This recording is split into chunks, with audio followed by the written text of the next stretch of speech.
Hey there, curious minds. Welcome to Terry's Diverse Horizons, where we dive into the fascinating stories shaping our world. Today, we're setting our sights on Trinidad and Tobago, the land of carnival, steel pan, and some of the most vibrant culture you'll ever find. But beyond the music and festivities, there's a serious question we need to ask. Why do so many Trinis leave, and is the country truly progressing or just treading water? With nearly 29% of its nationals living abroad, mainly in the United States, Canada, and the UK, Trinidad and Tobago has one of the most significant diasporas in the Caribbean. But does this mass migration spell trouble, or is it just part of a global trend? We're diving into the economy, education, healthcare, governance, and the state of the Trini diaspora to figure out if the country is moving forward, or if its best and brightest will keep looking elsewhere. So grab your doubles, sip on some sorrel, and let's get into it.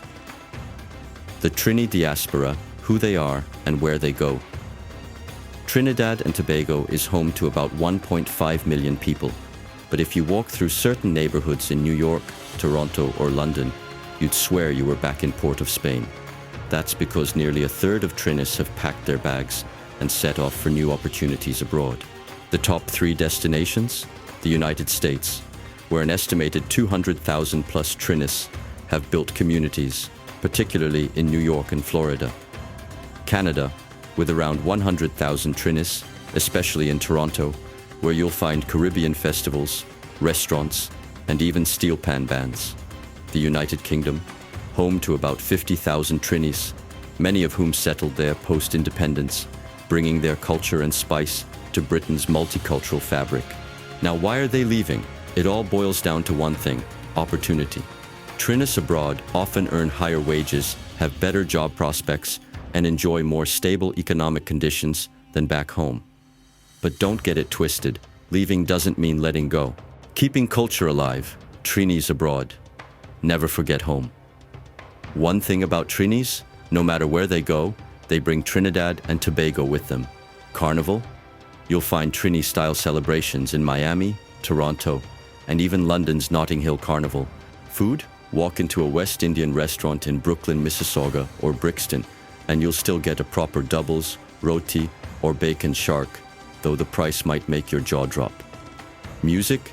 Steel pan and soca are global now, with artists like Michelle Montano, Kes, and Bungie Garlin touring the world, keeping the island's sound alive.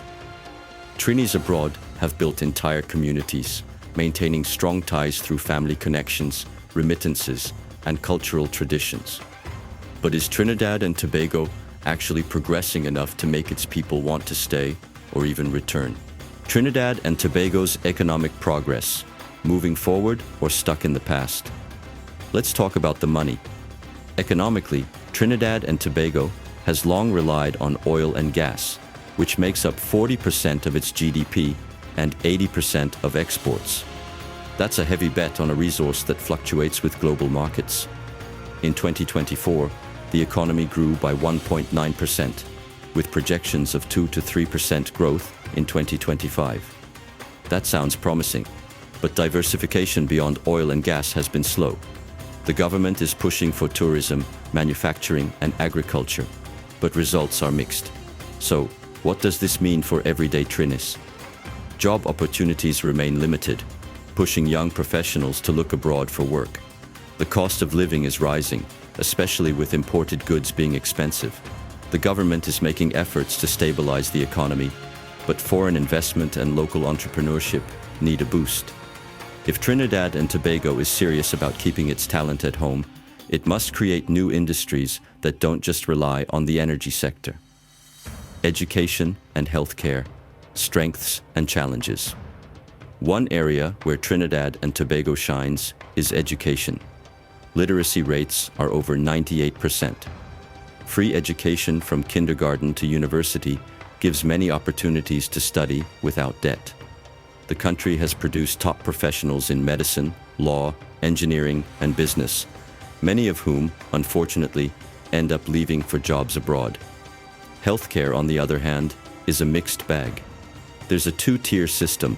Public hospitals are free but overcrowded, while private care is expensive but faster.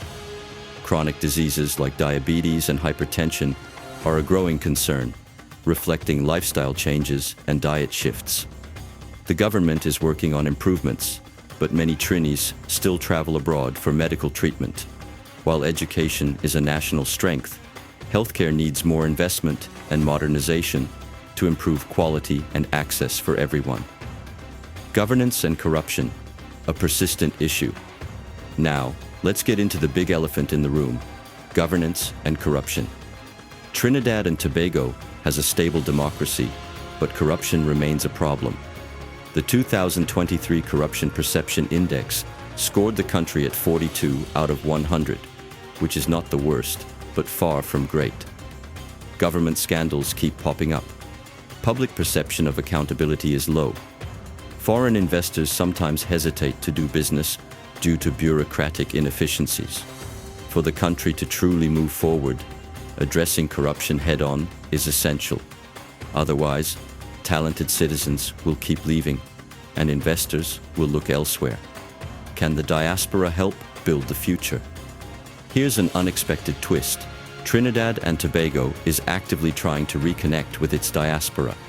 The government has proposed a draft national diaspora policy 2025 to 2030, aiming to encourage remittances and investments from Trinis abroad, create incentives for return migration, particularly for skilled professionals, foster stronger business ties between local entrepreneurs and global Trinis.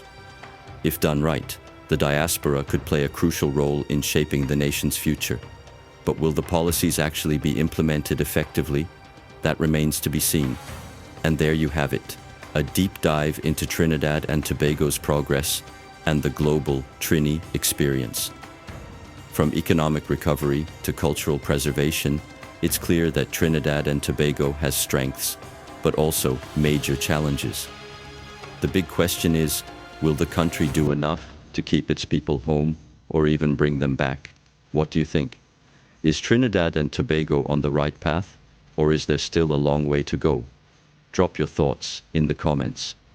If you enjoyed this breakdown, hit that like button, share this with a fellow Trinier, someone who loves Caribbean culture, and subscribe to Terry's Diverse Horizons for more insightful discussions. Until next time, keep exploring, stay curious, and never stop expanding your horizons. See you in the next one.